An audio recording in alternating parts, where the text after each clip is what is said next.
ልጄ ጋር ከልጄ እናት ጋር መኖር እንዳለብኝ አመኜ ተቀብያለሁ። የኛ ወንዶች ወይም የሀበሻ ወንዶች ለምን እንደሚለዩ ታውቃላችሁ? ማጣት ይዟቸው እንጂ ልክ እንደ ብረት ጠንካራ ናቸው። በበረሃ ሲመጡ ረሃቡ፣ ጥሙ፣ ህመሙ፣ መደብደቡ፣ ብትሩ፣ ችግር ልክ እንደ ዶፍ እንደ ዝናብ እየወረደባቸው ከመጡ በኋላ ከባብና ከሙቀት ከብርድ ጋር ታግለው ግመል ጠብቀው ራሳቸውን አሸንፈው አግብተው ለመውለድ ያቅዳሉ። እነሱን ትልቅ እንጂ ትንሽ አያገኛቸው። ልክ እንደ ብረት ጠንካራ ናቸው። በእውነት ሀበሻ በመሆን ይኮራሉ። አንዳንድ ሴቶች አላችሁ ርካሽ እሾህ ሲወጋው የሚያለቅስ ነጫጭባ ነጭ ወንድ ግንባሩ ልክ እንደ መሬት እየሰፋ ከበሮ የሚያክል ሰው አምጥታችሁ ትላላጣላችሁ። ማንን ለማስቀናት ነው?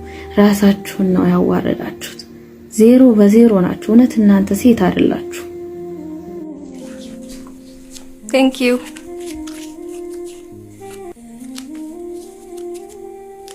አንተ ግን እጅህም አይናለው እንዴ? እዚች 500 ብር መዞ የሚያወጣው ብቸኝነት ሰልችቶኝ ነበረ። አግብቼ ነበር መሰለኝ። ሰሞኑ ደግሞ መስሏችኋልም እና ውዶቼ በዚህ አጋጣሚ አግብቼ ነበር። አንድ ሴቶች አላችሁ ርካሽ እሾህ ሲወጋው የሚያለቅስ ነጫጭባ ነጭ ወንድ ግንባሩ ልክ እንደ መሬት እየሰፋ ከበሮ የሚያክል ሰው አምጥታችሁ ትላላጣላችሁ። ማንን ለማስቀናት ነው? ራሳችሁን ነው ያዋረዳችሁት። ዜሮ በዜሮ ናችሁ። እውነት እናንተ ሴት አይደላችሁ። ሰላም እንዴት ናችሁ? ደህና ናችሁ? እኔ አልሐምዱሊላህ። እኔ እኮ ትላንት ቆመብኝ ያልኩት ቪዲዮን እንጂ ሌላ ነገር አይደለም። እናንተ ታፍሩም እኮ ኮሜንት ቆመብኝ ነው። እኔ እኮ ቪዲዮ እየሰራሁኝ እንዴ አወራለሁ፣ እሱ ቆሟል። ለካ እኔ ደግሞ እንዴ በቃሽ እንዴ ብዬ ነው። ግን ሌላ ነገር አስቤ አይደለም። እናንተ ግን ወደ ሌላ እየተረጎማችሁ ነው። አትተረጉሙሽ። እኔ በአንድ ነገር ነው ያወራሁት፣ በሌላ ነገራችሁ ሰሩሽ እና ቪዲዮ ነው ቆመብኝ አልኩት። አይ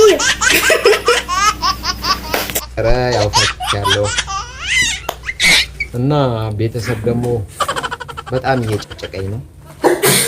በተለይ ፋዘሬ ምንም ማድረግ አልቻልኩም። ከዚህ ተወጥሬያለሁ እና በራሴ ለመወሰንም በቅቻለሁ። ሲጀመር ከልጄ እናት ጋር መኖር እንዳለብኝ አመኜ ተቀብያለሁ። ዋው ማሻአላህ፣ በዚህ ሐሳብ እኔም ተስማምቻለሁ። ቢኒ ይኸውልህ ልጅህን በቃ ገና አሁን ቲንግ አድርገሃል ማለት ነው። አሁን ገና በደንብ አስበይበታል። ልጅ ከአባት ጋር ሲያድግ ከእናቱ ጋር ሲያድግ ያምርበታልና በጣም ደስ ብሎኛል። አው እርቅ መውረዱ ጥሩ ነው። እውነቴን ነው የምልህ። ደጋግመን ሰርተናል፣ ታረቁ ብለናል። ዛሬ ደግሞ እንግዲህ በራስ በአንተ ታረቀናል፣ ልንታረቅ በቃ ዝግጅት ጨርሰናል። ይቅርታ ብለን መጣል። በነገራችን ላይ ይሄ ምንድነው የሚባለው 2019 ማለት ነው የቆየው ተመልሶ እንደ አዲስ መጣ መሰለኝ።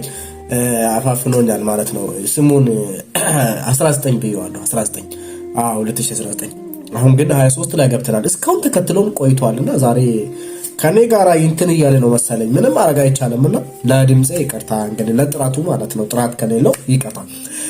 ለማንኛውም ማመጨቤና ቢኒ ወይም ደግሞ አባባ ጨቤ በመታረቃችሁ ብዙ ነገር ታተርፋላችሁ። አብራችሁ ስትሰሩ ታምራላችሁ።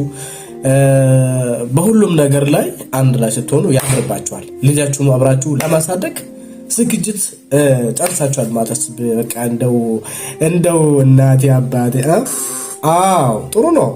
አባቴ ጥሩ ነው። አሪፍ ነው። ደስ ይላል። እንደዚህ በፍቅር ልጃችሁን ተንከባከባችሁ እሽሩሩ ብላችሁ የምታሳድጉት ጥሩ ይሆናል። ማመጨቤ ደግሞ አታካብጂ በቃ ታረቁ። እውነቴን ነው። እንደሷ ምን አለችና ነው አታካብጂ አልኳት። አረ ምንም አላለች። ምን ሆኜ ነው? ሲቀጥል አንድ የሆነች ስቲኪን የሆነች ልጅ አለች ጀሚላ የምትባል። እሷም ታውቋታላችሁ። ጀሙናት ዩቲዩብ ትባላለች። በተለይ እሷ በስልክም በአካልም እየነዘነዘችኝ ነው። ሲቀጥል እናንተም ሙዶች ያላችሁ ታረቅ ስትሉኝ ነበር። የልጅህ እናት ትሻላለች ታረቅ ስትሉኝ እንዳልነበረ ሁሉ እንግዲህ ዛሬ አዎ ከማያውቁት መልአክ ከሚያውቁት ሰይጣን ይሻላል ነው የሚባለው። የልጄን እናት እንግዲህ ማስገባት እንዳለብኝ ራሴን አሳምኛለሁ። በቃ ይቅርታ ማለት ፈጣሪ የሚወደው ነገር ከሆነ በዚች ዓለም ትልቁን ነገር የሰው ሊሰራ ቢባል ጥፋተኛም ቢሆን ባይሆንም ይቅር ማለቱ ትልቁ ነገር። ሳስበው ሳሰላስለው እንቅልፍ ሳጣ ያርሜ ያው ጥፋት ይከሰታል። ሁላችንም እንሳሳታለን፣ የሰው ልጅ ነንና ስህተትን አጉልቶ ከማየት ይልቅ ስህተትን አርሞ በፍቅር አብሮ መኖር የሚቻልበትን መንገድ ፈጥሮ መኖር ተገቢ ነው ብዬ ስላሰብኩ ውዷን የልጄ እናት ልቀበላት ነው። በዚህ አጋጣሚ ይሄን ለመናገር ነበር የመጣሁት። ሰሞኑን የጠፋሁበት ምክንያት ለዛ ነው። በቃ ከቤተሰብ ጋር ነበር ምክክሬ። ሲቀጥል እንዳልኳችሁ በጀሚላ ጀሙናት በምትባለው አባሰ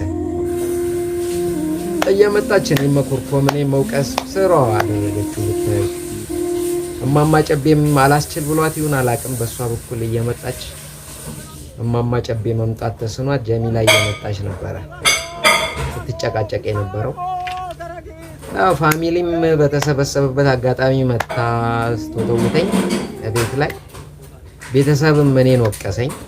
በቃ መቻል አለብክ፣ ያለፈውን እርሱትና አብራችሁ ኑሩ። ዛሬ ልጅ በሆዷ አለ፣ ልጅህን ተቀበል ተብዬ እንግዲህ እኔም ብቻዬን ለምን እኖራለሁ ብዬ አስብኩኝ። ብታጠፋም ባታጠፋም መቀበል አለብኝ ብዬ ግድ ነው አመንኩኝ እና አብሬያት ለመዝለቅ ካሁን በኋላ ምንም አይነት ስህተት እንደማይፈጠር ተስፋ እያደረግኩኝ፣ ያው በተለይ አባቴ ነው ያስቸገረኝ እየደወለ ሀያት መሆን አምሮታል መሰለኝ። ከዚህ በፊትም ይለኝ ነበረ እና እየደወለ ሚስትህን አስገባ፣ ልጅህን ማየት ፈልጋለሁ እያለኝ ነበረና ውዶችዬ ምን ትመክሩኛላችሁ? በዚህ አጋጣሚ ደስ ብሎኛል ይሄንን በማሰቤ ማለት ነው። ምንም አልተከፋውበትም። አሁን ላይ ሆኜ በቃ ማሰብ ያለብኝ ግድ ነው። ባጠፋም ብታጠፋም ይቅር ተባብሎ መኖሩ ትልቅነት ነው ብዬ ስላሰብኩ ከእሷ ጋር እንዳማረብኝ ብቀጥል ይሻላል ብዬ አሰብኩኝ። ምን ትሉኛላችሁ? የእናንተንም ደስታ በዚህ አጋጣሚ መሙላት አለብኝ ብዬ አስቤያለሁ እና ደስታዬ ደስታችሁ እንደሆነ ነው የምረዳው ማለት ነው።